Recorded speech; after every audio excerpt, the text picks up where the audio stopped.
ผมก็ต้องเชิญคุณสมิทธิ์มายืนคุยกันตรงนี้เนี่ยนะครับสวัสดีครับคุณสมิทธิ์ครับสวัสดีครับสวัสดีครับจริงจังขนาดไหนคนที่ปากน้ำเขาตกใจบางคนเตรียมอพยพแล้วนะก็ต้องเตือนไว้ก่อนนะฮะเพราะโอกาสทางวิทยาศาสตร์ทางอุตุนิยมวิทยาเนี่ยมีโอกาสเกิดขึ้นจากสถิติเก่าๆจากข้อมูลเส้นทางเดินของพายุเนี่ยมันมีโอกาสเกิดขึ้นมากปี2526หลายคนจะจำได้2526นี่คือเป็นปีที่นี่คือคิมใช่ไหมฮะได้ฝุ่นคิมไต้ฝุ่นคิมนี่เข้านี่นะฮะผ่านเวียดนามผ่านกัมพูชาแล้วมาเข้าไทยเข้าทางภาคตะวันออกของไทยเนี่ยนะแล้วเข้ากรุงเทพเลยเข้ากรุงเทพนะอยู่เหนือกรุงเทพเลยแล้วก็ข้ามไปพม่าต่อปี26น้ำท่วมกรุงเทพ4 เดือนเต็ม4 เดือนอันนี้คือพายุเข้าเกือบจะเรียกว่ากลางกรุงเทพซึ่งการเกิดพายุคิมเนี่ยทำให้เรากลัวว่าในปีนี้ถ้ามีพายุที่เกิดขึ้นแล้วมีเส้นทางเดินพายุใกล้เคียงกับพายุคิมเนี่ยนะครับ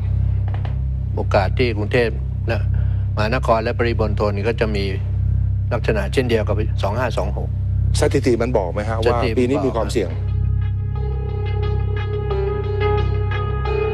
Bangkok, mégapole côtière tentaculaire de 10 millions d'habitants, la plaque tournante de l'Asie du Sud. Sur 130 villes les plus menacées par le changement climatique, la Banque mondiale a classé Bangkok dans le peloton de tête. Comme New York, Londres ou Amsterdam, la capitale thaïlandaise fait face au risque de submersion. En prime, son climat tropical dérive vers l'extrême. Elle expose désormais à des phénomènes cycloniques de très haute énergie.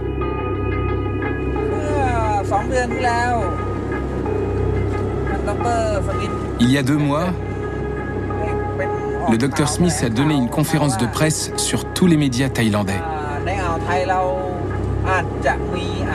Il a prévenu qu'un cyclone hors norme pourrait se former dans le golfe de Siam. Un storm surge.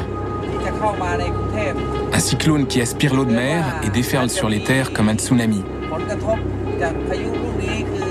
Ça pourrait déferler sur Bangkok et noyer la mégapole. Les conséquences seraient effroyables.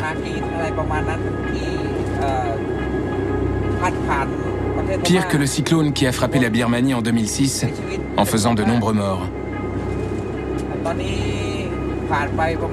Sa puissance était si grande qu'on l'a subie jusqu'ici. Il y a de quoi avoir peur. Ce serait un cauchemar. Les dégâts sur une cité moderne comme Bangkok se chiffreraient en milliards.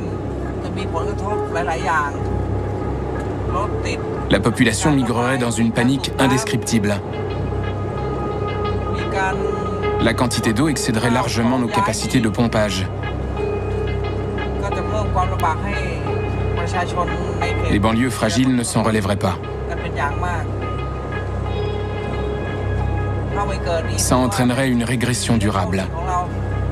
Ancien travailleur social de terrain, Sean a pris du galon au sein de l'administration métropolitaine de Bangkok, le BMA. Il est chargé d'évaluer l'impact d'un tel événement sur les populations fragiles de la mégapole et de remettre un rapport. Malgré l'imprévisibilité totale d'un cyclone, le BMA prend la menace au sérieux. Celui qui l'a annoncé n'est pas le premier venu en Thaïlande. Vous avez peur de la prévision du Dr Smith? Bien sûr qu'on a peur. Le maire de Bangkok nous a envoyé ses lettres d'avertissement. Il y a déjà de nombreux provinciaux qui ont abandonné leurs appartements. Ils fuient la capitale pour retourner dans leur terre natale. On nous dit qu'on nous préviendra 3 jours à l'avance si la catastrophe se produit. Tout le monde a peur. Ça peut nous tomber dessus en octobre. Et on est en octobre. Rendez-vous compte, 3 jours pour se retourner. C'est pas suffisant. Ça va être la panique. Beaucoup d'habitants trouvent que le climat se comporte bizarrement. Qu'est-ce que vous en dites?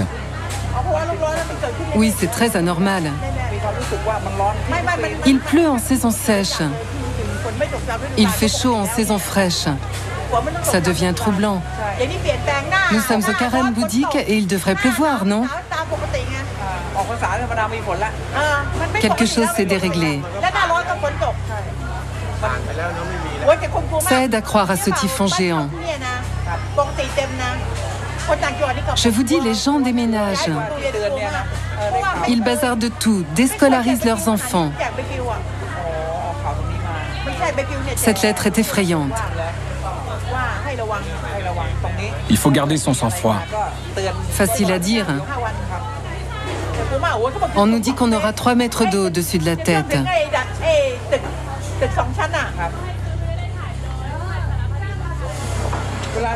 Et l'eau est déjà montée jusqu'où? Cette année, on a été épargné. Il y a 2 ans, on pouvait y nager. C'est vrai qu'il y a 2 ans, on avait installé des passerelles pour circuler. Oui, je m'en rappelle très bien. Cette année, on a de la chance alors. Chance ou pas, il devrait tomber des trompes d'eau sur la mégapole en cette période de carême bouddhique. On est en pleine mousson d'automne et Bangkok n'a presque rien reçu depuis une semaine. L'ambiance est à l'orage. Celui qui prédit le déluge, le Dr Smith, météorologue et géophysicien original, est un mythe vivant depuis le tsunami de 2004. Il sonnait l'alarme depuis 9 ans quand la grande vague a déferlé. Personne n'avait daigné l'écouter. Depuis, on ne badine plus avec les intuitions du Dr Smith, aussi étranges fussent-elles. Mieux vaut prévenir que guérir.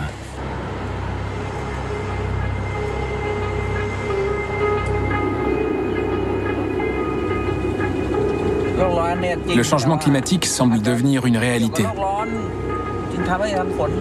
Même le cycle annuel des moussons a changé. La population commence à avoir peur. Depuis 50 ans que je suis sur cette terre, j'ai vécu 2 très gros cyclones qui ont fait des morts et de gros dégâts matériels. Malgré tout, notre situation n'avait rien de comparable avec les Philippines ou le Vietnam. Les cyclones qui remontent du Pacifique les frappent de plein fouet.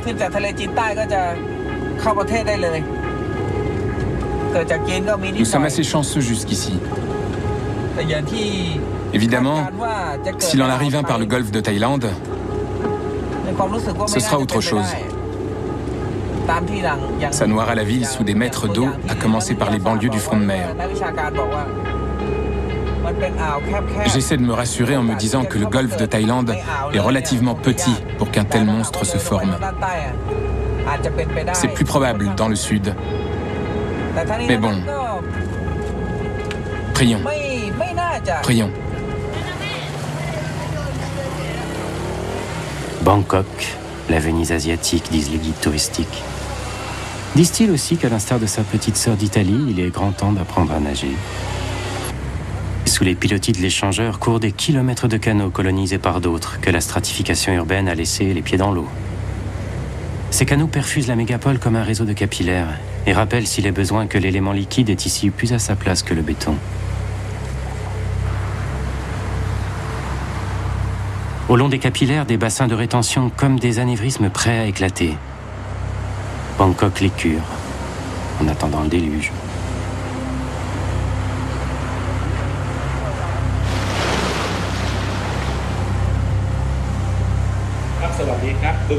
Bonjour, ici le bassin de Makassan. Je vous déclare nos niveaux d'eau. À 10h, moins 1,39. Les portes s'ouvrent et flottent. Les pompes sont en marche. Le ciel est à l'orage. Toujours pas de pluie. Bien reçu. Même dialogue, 4 fois par jour depuis une semaine entre les 60 points de contrôle de Bangkok et le central de gestion des inondations.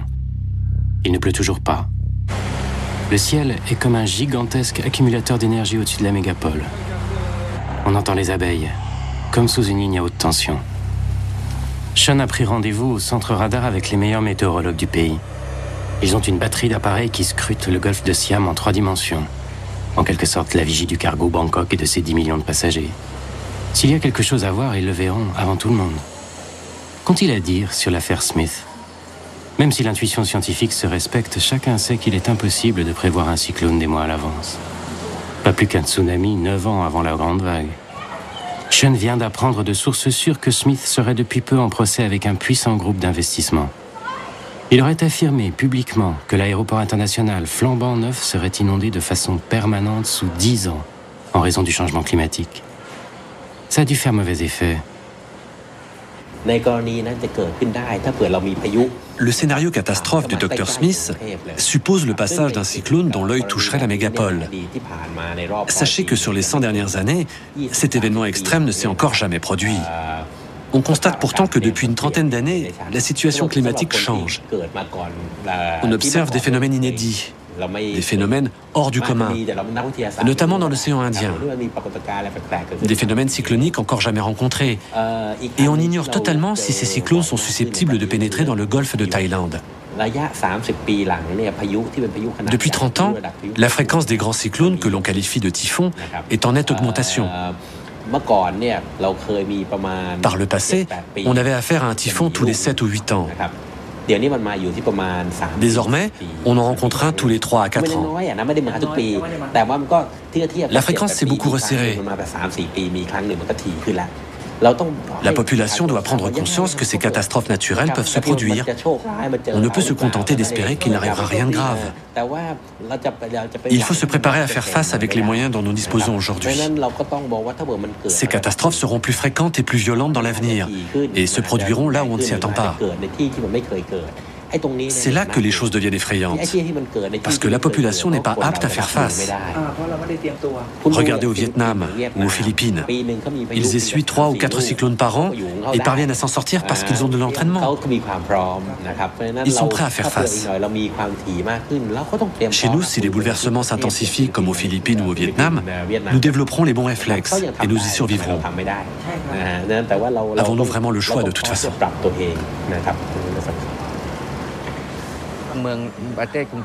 Géophysicien de carrure mondiale, le professeur Siri se charge de compléter le tableau.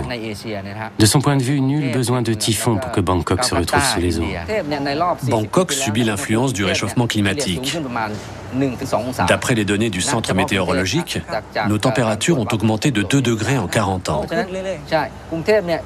Mis à part les phénomènes cycloniques, Bangkok fait face à 3 risques majeurs. En premier lieu, Bangkok est sur le delta du fleuve Chao Phraya. Son débit tend à augmenter avec l'augmentation des moussons. Ensuite, l'augmentation des précipitations de 15% sur la ville. Et enfin, la montée du niveau de la mer. Comptons environ 3 mm d'élévation par an. D'autre part, Bangkok est édifié sur une couche de terre molle de 20 mètres d'épaisseur. Le taux d'enfoncement de la ville est de 2%. Soit 4 cm par an. J'ai fait des projections à partir des volumes d'eau reçus lors de la plus grande inondation qu'ait subie Bangkok, celle de l'automne 1995. Le résultat est que dans l'état actuel de nos défenses, en intégrant tous ces paramètres, Bangkok n'y résistera pas. L'eau débordera de la rive en passant sur Bangkok d'environ 30 km à l'intérieur des terres.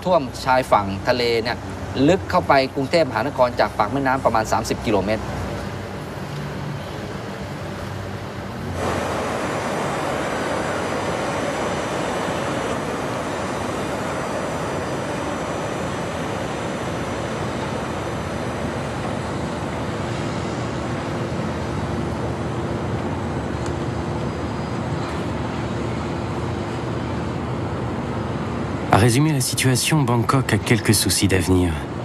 La mer qui monte, la ville qui descend. La mégapole, soit dit en passant, pompe dans ses nappes phréatiques et laisse un gruyère de poches vides sous des forêts de tours pesant des millions de tonnes. Son taux d'enfoncement ne cesse d'augmenter. New York connaît d'ailleurs le même problème insoluble. Manhattan va se retrouver sous le niveau de la mer.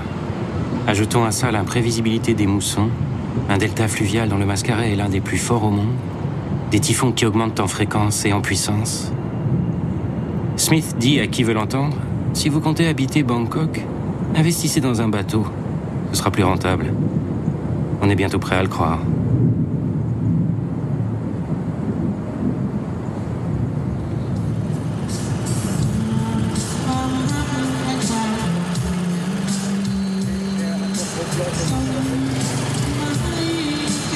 À nouveau, ce sont d'abeilles électriques sur les quais du Klongsan Sap. Littéralement le canal puant, où circulent les bateaux-taxis. Un mode de transport très emprunté par les Vénitiens asiatiques. Plutôt populaire et étudiant, mais la classe moyenne fatiguée des embouteillages légendaires de la ville s'y convertit massivement. Sur les côtés, une bâche bleue protège les passagers des projections fétides et potentiellement infectieuses du canal. Au fond, 2 mètres de déchets ménagers en cours de sédimentation. Vers 14 heures, le vent s'est levé. La température a enfin cédé quelques degrés. Et soudain...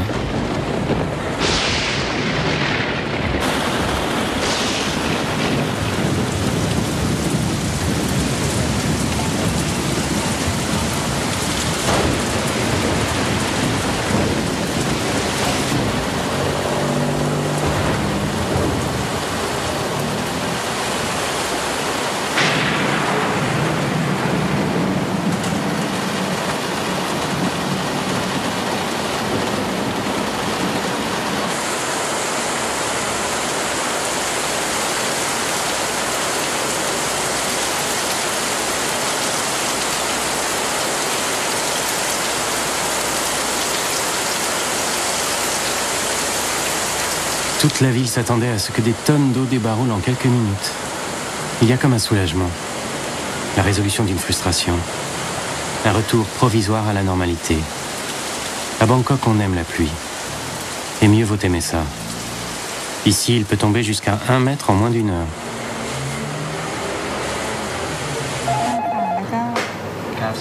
Centre d'alerte des inondations, bonjour.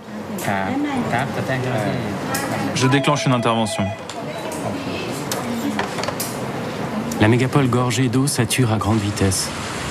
Elle s'est dotée d'un système de pompage plutôt efficace, surtout dans les quartiers d'affaires, Sukhumvit en tête, où les entreprises privées ont mis la main au portefeuille. Dans les îlots populaires, c'est plus aléatoire, mais on fait des efforts.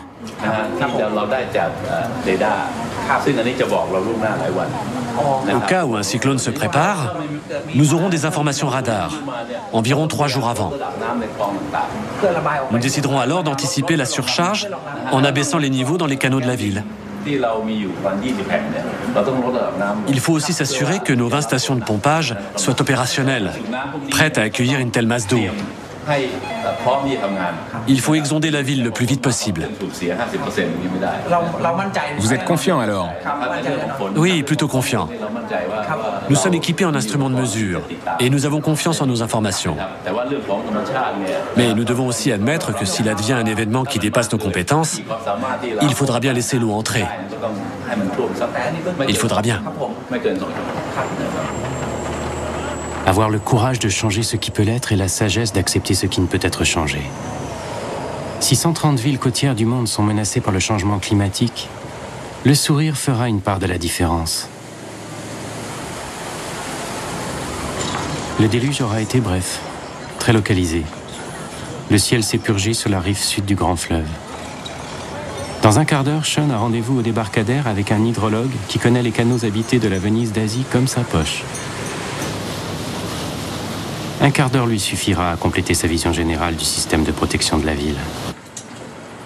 À l'ombre des haubans du Mega Bridge, les tours de guet de la Chao Phraya. Un système de surveillance et d'écluses semblable à celle qui protège Londres de la montée des eaux à l'embouchure de la Tamise. C'est, dit-on, une réalisation de Rama IX, le roi de Thaïlande. Rama IX aurait fait de l'adaptation de Bangkok aux inondations le combat d'une vie. Pour l'anecdote, Rama IX étudiait l'hydrologie à Cambridge dans les années 30, lorsqu'il a accepté le trône de Thaïlande, laissé vacant sans successeur direct. Savez-vous que ce projet est à l'initiative de notre roi? Ah, c'est donc l'un des grands projets royaux destinés à protéger la capitale. Vous pouvez m'expliquer comment ça marche? Oui. Au lieu de laisser l'eau monter dans les canaux, nous détournons une partie du débit du fleuve sur 18 km, directement vers la mer. On peut diminuer le niveau de la Chao Phraya de 20 à 30 cm. Ça peut faire la différence. Ça risque de faire du bruit. Rama IX a complété son projet d'un système d'immenses bassins de rétention en amont de Bangkok, financé sur le trésor royal. Il leur a donné le nom de Monkey Cheeks, les joues de singe, à l'image des macaques qui envahissent les temples bouddhistes et stockent leur nourriture dans leurs joues. Les canaux habités de Bangkok doivent leur survie à ce dispositif de régulation de la Chao Phraya. Mais personne ne s'illusionne sur l'avenir. Ça ne suffira pas à compenser la mutation du climat. Pas plus que ça ne tiendra le siège d'un typhon, même de moyenne énergie. En plein cœur de Bangkok, les habitants des canaux désertent les berges ou s'organisent à leur manière avec les moyens du bord. C'est le message que l'hydrologue Danaï veut faire passer à travers Sean. Pousser le gouvernement à favoriser les modes d'adaptation artisanaux.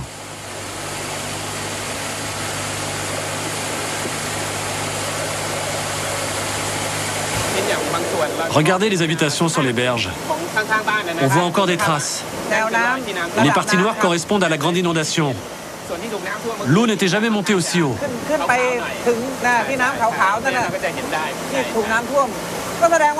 Oui, l'eau avait tout envahi. Bangkok se rappellera de 2538.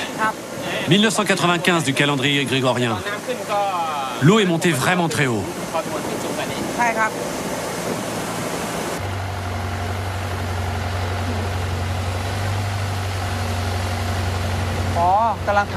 Regardez sur l'autre berge. Ils font des barrages. Ils empilent des sacs de sable. Tout le monde s'attend à ce que l'eau monte.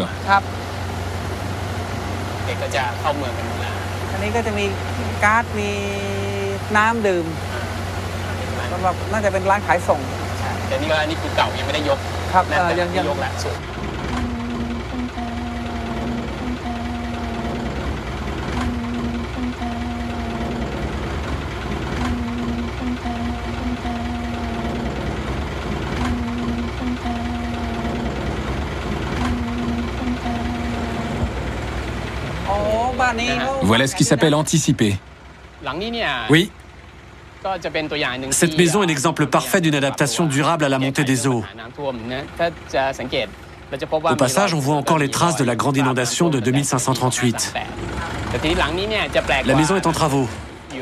Les habitants ont opté pour une stratégie d'adaptation pour le moins originale. Au lieu de simplement surélever leur plancher, ils ont carrément préféré construire une autre maison par-dessus. C'est plutôt baroque. Ils devraient être tranquilles pour une bonne centaine d'années.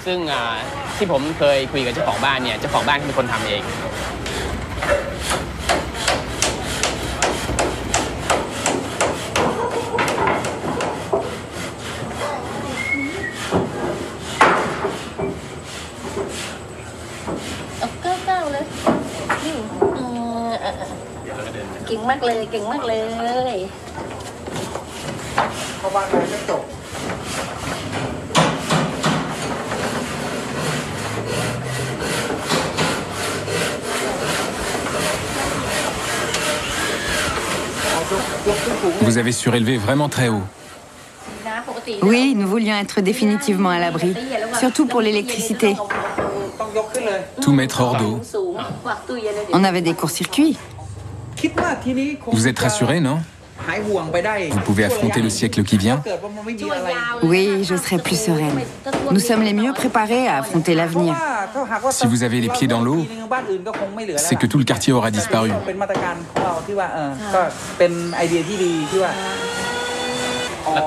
Jusqu'où l'eau est-elle déjà montée avant que vous ne suréleviez? Imaginez, la voisine accouchait pendant la grande inondation. Nous avons posé le lit sur 4 chaises. Pour qu'elle soit au sec? Oui, pour pas qu'elle se noie. Nous avions également un problème quotidien avec les bateaux des riverains.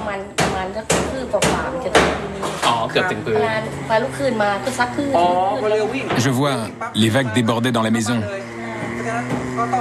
C'est que l'eau est progressivement montée dans les canaux. Oui, année après année, surtout depuis 10 ans. Malgré la résistance de quelques habitants qui ne quitteront les canaux pour rien au monde, la plupart ont abandonné la partie. Ils renoncent à un mode de vie peu mécanisé pour s'assimiler au corps de la mégapole. Un renoncement qui favorise l'installation sur les canaux des classes sociales supérieures dans un habitat largement occidentalisé. Les promoteurs bangkokois colonisent peu à peu les berges avec des ensembles immobiliers dont l'adaptabilité à la montée des eaux n'est pas vraiment garantie. Les mauvaises surprises seront pour demain. Parce que l'eau monte presque à vue d'œil ces dernières années. Tous les anciens le disent.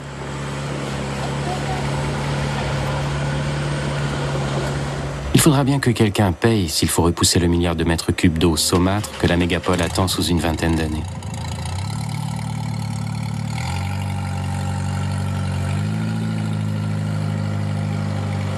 Au bout des canaux, à l'extrême sud de la ville, la mer n'est pas loin. Ce sont des boulevards liquides qui s'ouvrent, plantés de mangroves et de pylônes électriques. à remplacer mentalement les arbres par des forêts de tours, un paysage, un rien prémonitoire. À Bangkok, un groupement de plasticiens en vue expose autour de l'idée de mangroves urbaines et de cités amphibies. Réalité à peine fantasmée.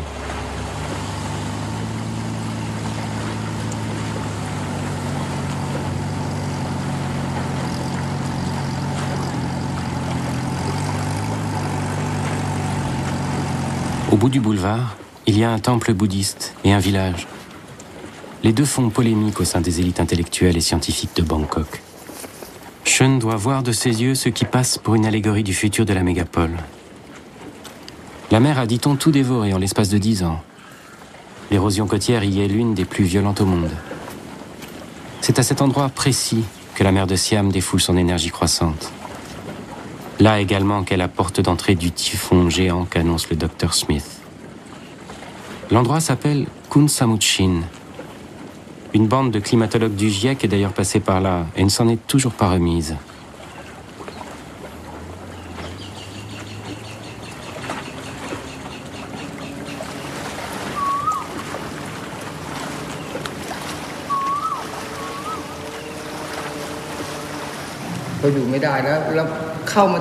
L'eau a commencé à encercler le temple il y a environ 20 ans.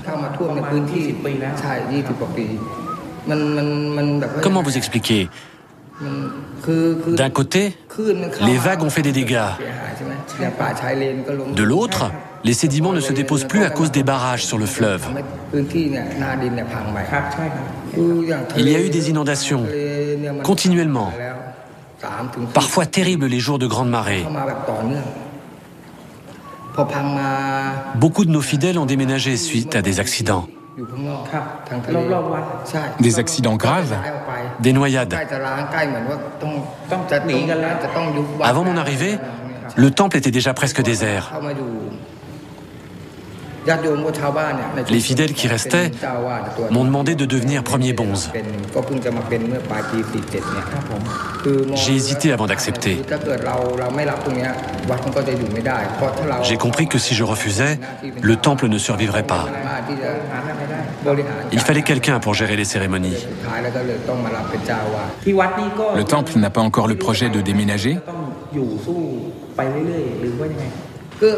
Je n'ai jamais pensé abandonner ce temple. On me pose souvent la question. Il m'est impossible de dire combien de temps le temple survivra encore. Je resterai jusqu'au jour où la vie sera devenue impossible. Est-ce que ce sera dans 5 ou 10 ans? Personne ne le sait. Moi, je suis encore ici. Je me battrai pour y rester.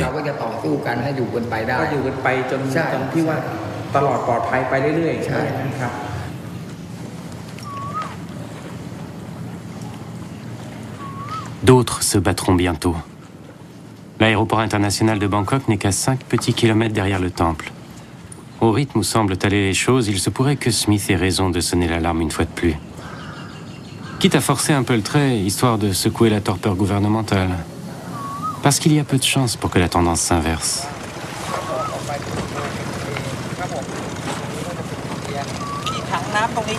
Il y avait donc un village ici?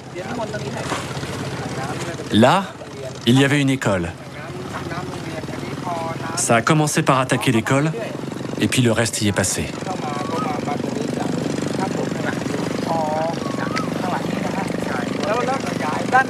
Et là-bas, autour des poteaux électriques?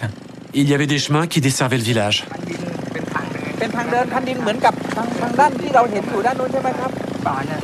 La mer a tout rongé. Les vagues ont tout dévoré. La mangrove qui faisait obstacle a été détruite elle aussi. On a du mal à imaginer qu'il y avait un village ici. Et pourtant c'est bien réel. Tout ceci était encore habité. Il y a seulement 15 ans? Oui. Les gens avaient des potagers. Ils pouvaient encore cultiver ici, se promener dans les rues. Oui, seulement 15 ans. Il n'en reste absolument plus rien. Oui, il n'y a plus que le temple qui se bat contre la mer.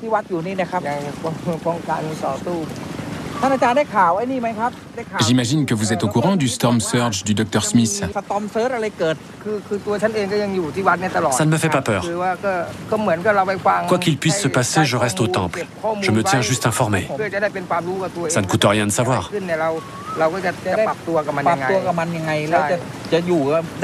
S'il le faut, vous vous adapterez? Exactement, je m'adapterai. Pour l'instant, ce n'est qu'une prévision. Ce n'est pas encore arrivé. Je peux comprendre que les gens aient peur. Oui, on leur prédit un autre tsunami.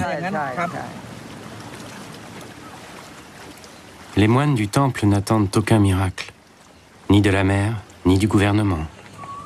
À l'autre bout du tunnel végétal, il y a un village qui a besoin de temps pour se faire à l'idée qu'une autre vie est possible, dans un autre endroit qu'ici. Tôt ou tard, il faudra partir. Pour l'heure, planter une à une des pousses de mangrove.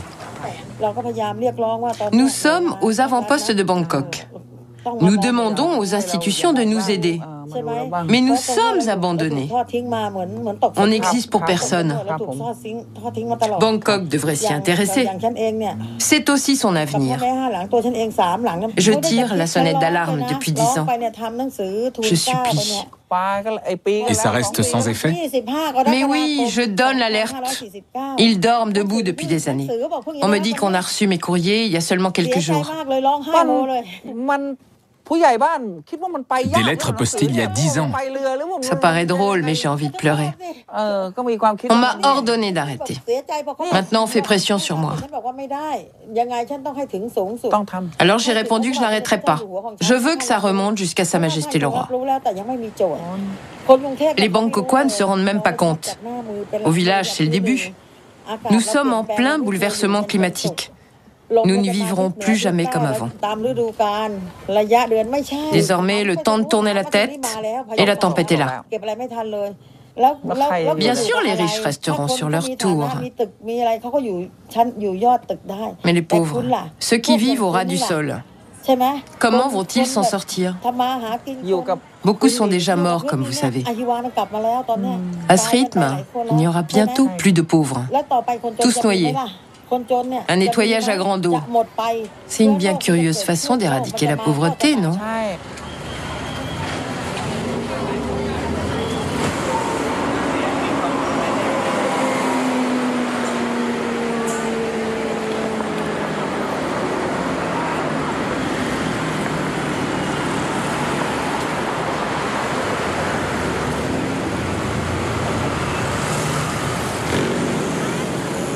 Sukhumvit, quartier des affaires et cœur battant de Bangkok. Il est 17h. On sort des bureaux dans la moiteur du soir. La nuit tombe vite sous les tropiques.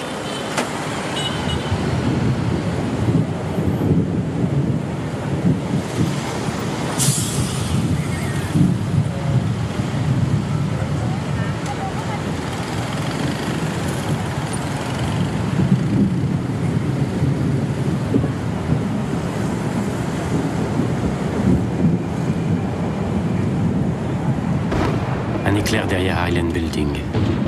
La tour Hill, propriété personnelle d'un original du nom de Kun Pai Thun, ingénieur devenu armateur, devenu milliardaire. Il a investi sa fortune dans la construction d'un prototype de bâtiment destiné à résister au futur climatique de Bangkok. Il la vend aujourd'hui par appartement à de riches hommes d'affaires qui veulent avoir la sensation de mettre leur famille à l'abri et s'assurer du même coup que leur investissement ne finira pas au fond de la baie.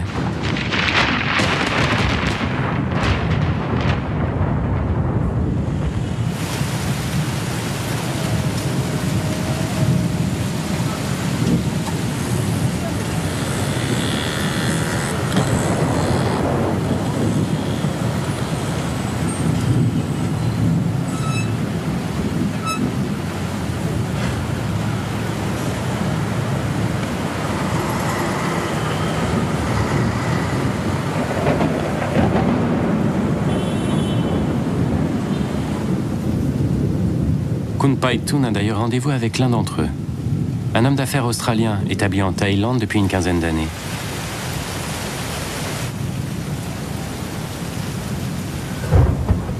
Paitoun se fait fort de conclure la vente dès le premier rendez-vous.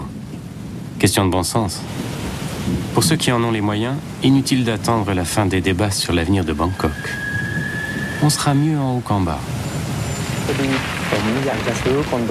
Je veux investir dans un appartement, dans une tour de Bangkok. On dit que votre tour est la plus sécurisée de la capitale, au regard des inondations, quelle qu'en soit l'ampleur. Vous êtes à la bonne adresse. C'est notre point fort. Bienvenue sur Island Building. Quand j'ai bâti ma tour, je suis parti de l'idée que l'avenir du climat n'était pas maîtrisable, qu'on ne pouvait que s'y adapter. Restait à imaginer comment empêcher l'eau d'envahir mon île verticale. Quel que soit le futur de cette ville, je voulais assurer la pérennité de mon investissement comme du vôtre. Cet objectif a été atteint. J'ai demandé à mes architectes de prendre pour base de travail la pire inondation qu'ait connue Bangkok et d'extrapoler. Même si Bangkok est complètement noyé, nous serons secs. Vous qui êtes dans les affaires, vous savez que Sukhumvit, le quartier d'affaires de Bangkok, est déjà resté inondé pendant 3 mois. Il y avait plus d'1 mètre d'eau. Nous avons étanchéifié le bâtiment comme un bateau. Nous restons sur nos gardes, mais nous avons confiance en notre niveau de sécurité.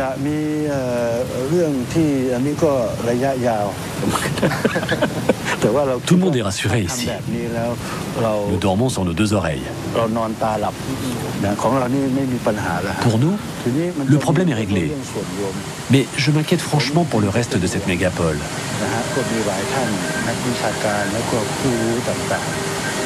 En Thaïlande comme à l'étranger, les observateurs confirment l'impact d'un changement climatique. Je pense pour ma part qu'on peut se protéger de la montée des eaux. On peut se barricader comme à Singapour ou à Amsterdam.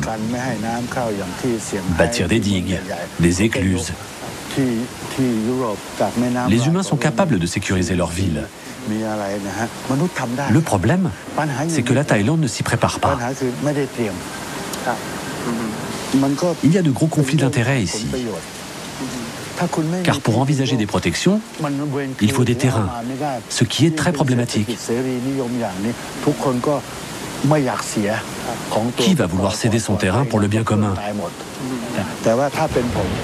Moi, je pense qu'il faut exiger un décret royal pour disposer d'urgence de ces terrains.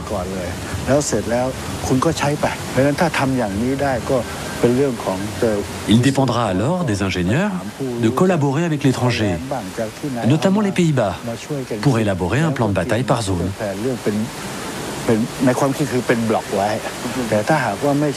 Pour le moment, il faut se préparer sur le plan politique.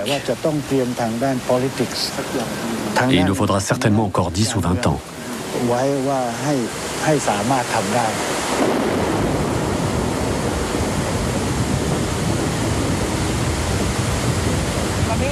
Dans Bangkok, on peut s'attendre à ce que l'eau commence à stagner.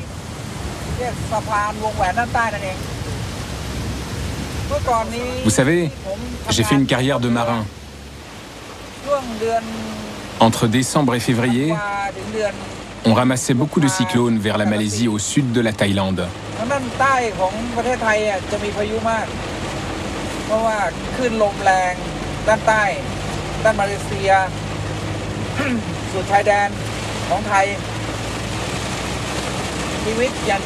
C'était très éprouvant. J'en ai eu des malaises, tellement ça secouait.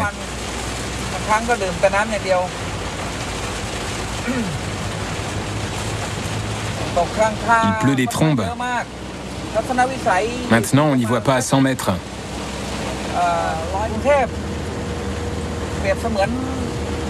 Bangkok me fait l'effet d'un énorme cargo perdu en pleine mer. Bangkok peut se faire submerger. Notez que j'ai déjà ramassé des vagues de 6 mètres. C'était vers Singapour. Ces murs d'eau déferlaient sur le pont. Je dois dire que c'était assez effrayant. Mais bon, je suppose qu'on peut se faire à tout. Question d'habitude.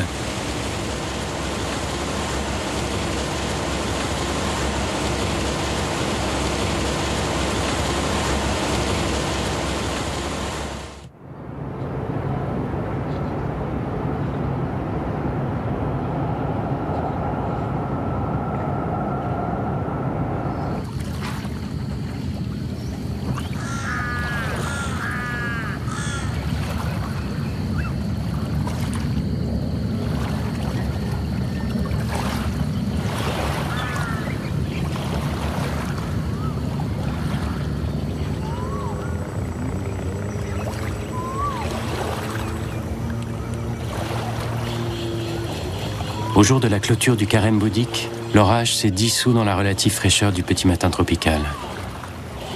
Le typhon du Dr Smith reste une vue de l'esprit. Le village de Khun Samut-Chin migre vers le temple pour les célébrations.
Shun reviendra désormais à chaque carême. Il se l'est promis. Il s'est aussi promis d'y traîner les élites politiques de Bangkok. Plus difficile à tenir. En attendant, il continuera à explorer les dessous de sa mégapole et remettra un rapport. Probablement classé sans suite une fois la peur dissipée.